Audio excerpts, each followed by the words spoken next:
এবং ঢাকা প্রকাশ লাইভে আপনাদের সরাসরি সংযুক্ত করেছি। আমরা এই মুহূর্তে রয়েছি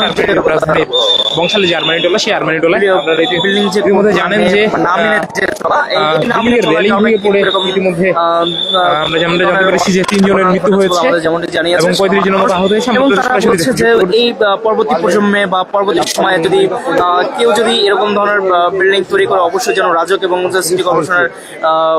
বিল্ডিং কোড মেনে যেন তারা পরিচালনা করে, তারা আমাদের তেমনই জানিয়েছেন। এবং এছাড়াও এই ঘটনা খুবই দুঃখজনক এবং এই ঘটনাকে কেন্দ্র করে যেন সামনে বড় ধরনের কোনো দুর্ঘটনার আশঙ্কা না হয়, সেক্ষেত্রে যেন তাদের বিল্ডিং এর যেমন আপনাদের জানাচ্ছিলাম যে রাজধানীর আরমানিটোলায় ভূমিকম্পে ইতিমধ্যে 3 জন নিহত হয়েছে এবং 35 জনের মতো আহত হয়েছে। যে আমাদের জানিয়েছেন যেই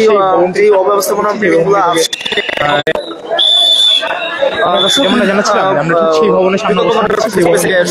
রেলিংটি ভেঙে পড়ে, আমি যদি উপর দিকে দেখানোর চেষ্টা করি, ঠিক উপর থেকেই সেই রেলিংটি ভেঙে পড়ে এবং নিচে যে মানুষ ছিল সে মানুষ